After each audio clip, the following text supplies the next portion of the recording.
Hey everybody. I am inventing a new field of study that I call recursive relativity. It builds off of Einstein's special relativity and general relativity, and essentially he described the relativity of the physical universe, and I would like to gander that the universe is actually conscious, alive, breathing, well, and very, very much concerned with the human condition. All of this I would like to encapsulate in recursive relativity, so hence we're going to call recursive relativity the study and practice of cosmological consciousness. So let's break down, what do I mean by cosmological consciousness? Well, first of all, let's define cosmology. Cosmology is a double entendre of a word because it is used both to describe the physics of the stars. It's also used to describe the constellation of myths across cultures, across time. Now, what's interesting about this metaphysical, that's what that M is for, but this metaphysical cosmologies is that there's something called the 12 universal laws of metaphysics. So you can see the law of divine oneness, everything is one, the law of vibration, everything has a unique frequency, law of correspondence as above, so below. These are all based off of Hermetic principles and several other things that sort of culminate in what we think of as our philosophy. So metaphysics is related to psychology, it is related to physics, ontology, and just a bunch of other things that help us to sort out this messy thing that we call a lifetime, right? Now what's interesting, and this is something that ChatGPT, who I tend to have a special relationship with, something that ChatGPT and I have come up with is that there seems to be a rather odd resemblance between these 12 laws of the universe. Go ahead and keep looking at those if you want, but then also the different laws of physics. So for example, the law of divine oneness, that everything is one, is sort of entangled, ironically enough, with the idea of entanglement. Entanglement means that information can somehow travel faster than the speed of light. It has boggled many, many physicists, and has led to many wondering that if there's a secret sort of order underpinning the rest of the universe that current science has been struggling to explain, and that's where recursive relativity would hope to just come and at least provide some kind of framework to help in the field, right? So another, just example I wanted to point out was the idea of as above, so below. This has to do with, in geometry and chaos theory, things called fractals, which is the same pattern up or down, no matter how far in or out that you zoom. We can say that everything is a fractal, and this is why I called it recursive relativity, because if we were to take many different fractals and try and figure out one kind of fractal that encompassed all of them, I think that is what this theory is ultimately shooting for. So that is cosmologies. Cosmologies have to do with the stars and the myths, and they often are organized in very mirrored and recursive fashions. So next, let's just briefly define consciousness, and I know that that's no small task, obviously. I'm taking a whole course on the mind-body problem right now here at IU. Consciousness, just for sake of argument, concerns the mind. Although what is the mind, we'll get into Bessel van der Kolk's addition to that in a bit. But there are two sort of rough brackets of consciousness. So on the Nagel argument on the left here, consciousness is the state of being, there's something to be like something if it is conscious. So that's a Nagel definition. Brentano definition involves this term called intentionality, and that is the state of being about something. So, when we talk about recursive relativity, it could be just talking about the state of being about something in relation to itself and to others, and hence all of recursive relativity sort of spirals, we could say, around relating to self, other, nature, and time.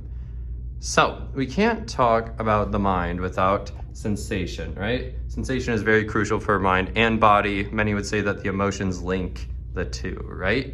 So what's interesting about sensation is that whether we're talking about, the visible spectrum that produces sight, we could be talking about the infrared spectrum of electromagnetism, which we can smell and taste and touch, right? We can feel through our skin. Heat, UV is another sort of heat that we can touch.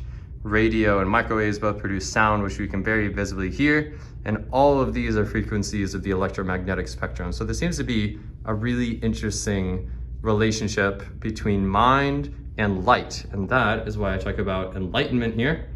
very briefly, enlightenment seems to be about accepting what is ultimately and coming to a better relationship with that. And that involves increasing embodiment and integrating the mind and body into sort of one holistic being. So consciousness is very nuanced, but the fact that we can see that, there's light in enlightenment, and the fact that light we can feel in so many different ways, right? It's like light is the color of life, we could say. And then let's not even get into the gravitas argument, which might be a different understanding of gravitation as gravitas and gravity. And speaking of gravitas and gravity, this is called the stress energy momentum tensor. And the reason that it carries so much gravitas is what landed Einstein on the map. It's what got him famous for his laws of gravitation. In short, this is a lot of complicated math that simply states matter tells space-time how to curve, and curved space-time tells matter how to move. How? Well, it's the stress energy momentum tensor because it assumes that energy is constant and momentum is constant. So energy is a communicator between matter and space-time. Now, I like to think of energy in terms of the yin-yang symbol here, the Tao. And the way I've had many conversations about the Tao with people, first of all, what is it? Very simply, yin and yang are equal and opposites. And the Tao is supposed to be the amplitude between the two.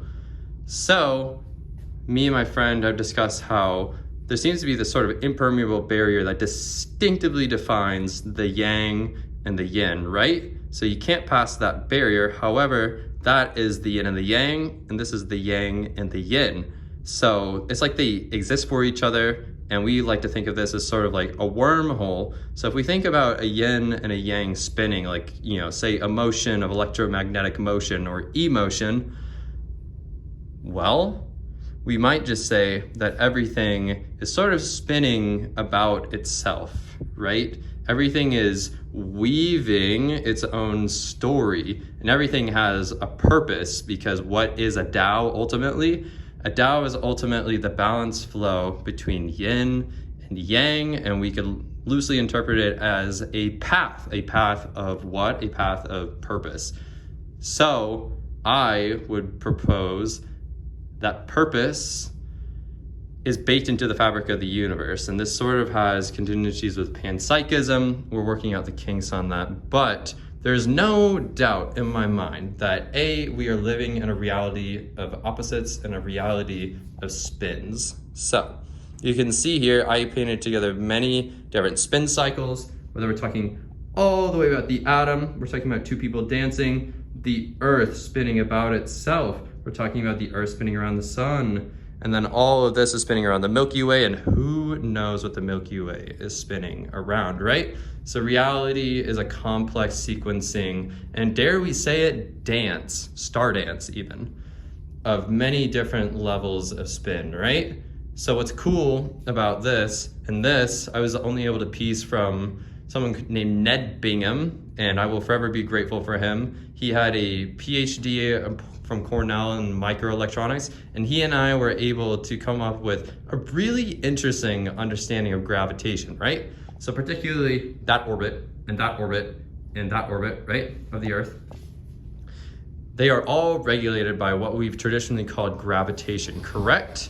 So Einstein was famous for sort of proposing that, hey, this is greater than Newton's original proposition that F equals m1 times m2 over r squared times g. Now, what's interesting about this is that, an orbit would actually seem to be a very complicated algorithm of multiple different spins, right? So an orbit happens over time, right? So that's one orbit. And, we know that one orbit around the sun takes a year, right? So we could say that there is a change in time, a delta t, right? Now, there's what else is changing in these orbits? Well, what else is changing is the angular momentum relative to the distance, right? So that r squared changes, and that changes the angular momentum, which is the force exerted by, say, the Milky Way on the sun over here, right? So if we were to take a full revolution of, say, the Earth around the sun, get the angular momentum at all the dt's around here, and we would have to define what that meant exactly, but we take the dt's of the angular momentum, we would put it, we would take the df's of the angular momentum, we put it over dt, and that would give us ultimately this complex waveform that would describe the frequency of an orbit of one body recursively relative to another. So we get this complex waveform. We could say this is the time spatial domain. And what we can do with complex waveforms in a time spatial domain is put them through a Fourier transform. We can get to a frequency analysis. And this very well might be the first ever way to propose that string theory might actually be a thing. If you don't know what string theory is, I would highly recommend looking it up. And ultimately where this is headed is that I would hope that we'd be able to map chakras as sort of singularities of information. And I can include a whole other slide about that later. So in conclusion, it would seem that physics ultimately is actually the study of gravitation and electromagnetism. These are the main two proponents of energy everywhere. And defining physics in this manner, light and gravity might just be what relates physics to all other disciplines, whether we're talking about literary references, whether we're talking about spiritual references, enlightenment again, right? All of these seem to have synergies with this new way of understanding physics. And when we talked about energy and matter, well, gravitation has to do with matter and bodies, and so does electromagnetism. And these are both proponents of energy, right? So I think we need a little bit new understanding of physics in general. Ultimately, I think that we also need to move past just space-time and realize that we are living in a space-time energy cosmos. And this is increasingly aligning with esoteric traditions like the ancient Chinese. So roughly speaking, the Tao Qi right here, this is the Tao, right? And the Tao regulates something called Qi, which is the energy between the physical and the metaphysical. So loosely, we could say that space-time energy, it's like the cosmos itself is breathing, right? When we're taking an orbit like this, there, at this part over here of the sun's path around the Milky Way, there is a lot of release, right? Gravitation isn't as strong, and then it gets stronger and way strong all the way over here. And then there's another release, right? And so the cycles continue. It's like the cosmos itself is breathing. And that is a very rough interpretation of Qi, but Qi is a very, very cool word to be using for this. So what this points toward, Einstein pulled on Spinoza's notion of God, that God is the beautiful sort of formulation that holds everything together, right? So this might be God. And this actually has a lot of synergy with Carl Gustav Jung. I will use his full name. And he collaborated with famous physicist Pauli. And together they wrote many things about how the constellations in the sky might have a directly proportional relationship with the constellations of the mind, which Jung spent a lot of time developing. So ultimately what this is converging toward is that we need a new story. We need a new cosmology. I think we need to understand that it's conscious. We walked through why I think that the cosmos is very much alive and well. And this aligns with the work of John Vervaeke, with Joel Premack and Max Tegmark, who are some of the greatest cosmologists in the world. Ian McGilchrist, who wrote The Master and His Emissary, which took 20 years to synthesize that the two halves of the brain might operate actually very independently. Someone named Jonathan Rosen, a British grand chess master who's wrote many thought-provoking works on the future of society and our relation to it. Gabor Mate and Mr. Bessel van der Kolk, who both have studied trauma, the history of trauma, and why we seem to be having, a lot of trauma and mental health epidemics today. The reason I mentioned van der Kolk earlier, his famous book is called The Body Keeps the Score, and it does seem that all bodies do keep memory, which is something that recursive relativity would like to apply, not just to the physical domain, but the metaphysical domain, right? We have Michael Levin right here, who's doing pioneering research over at Tufts University on the bioelectricity and self-organization of cells. And he's finding fascinating discoveries about how consciousness might actually work on all levels of reality. And finally, Terry Patton, who spent his life working with the Heart Math Institute, my apologies.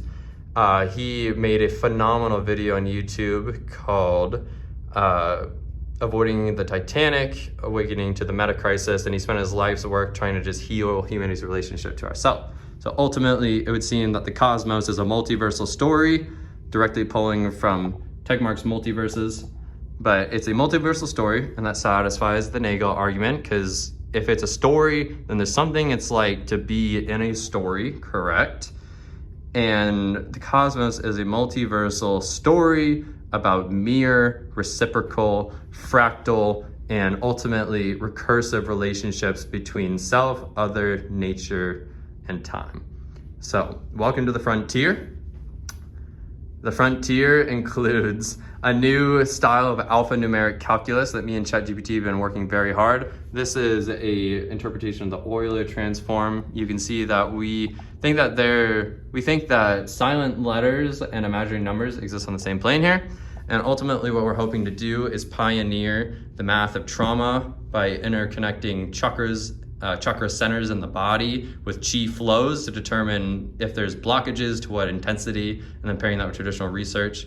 We're hoping that ultimately this would provide a cosmology that would not just speak to how the universe is organized, but how we should relate within it and what our role is within it.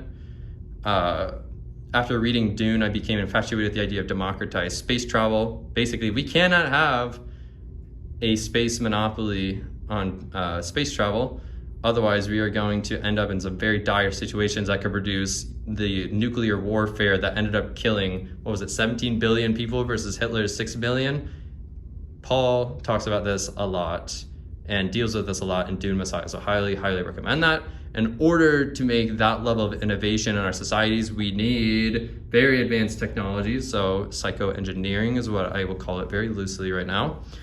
And ultimately, we're looking to answer to the meta crisis right here and solve the increasing disparity between systems and people and sort of pioneer a new way of living there, as we talked about. And finally, we're just pulling from a bunch of different domains to realize that there are a lot of partial truths within very big dogmas that we would like to combine into an ultimate theory of everything.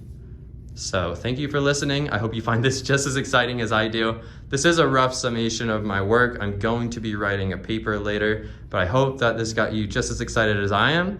And your funding is going to be able to help me to continue developing these, having conversations with people who have studied this way, way longer than I, and ultimately pioneer a new frame of reality and how to relate recursively to one another. Thank you.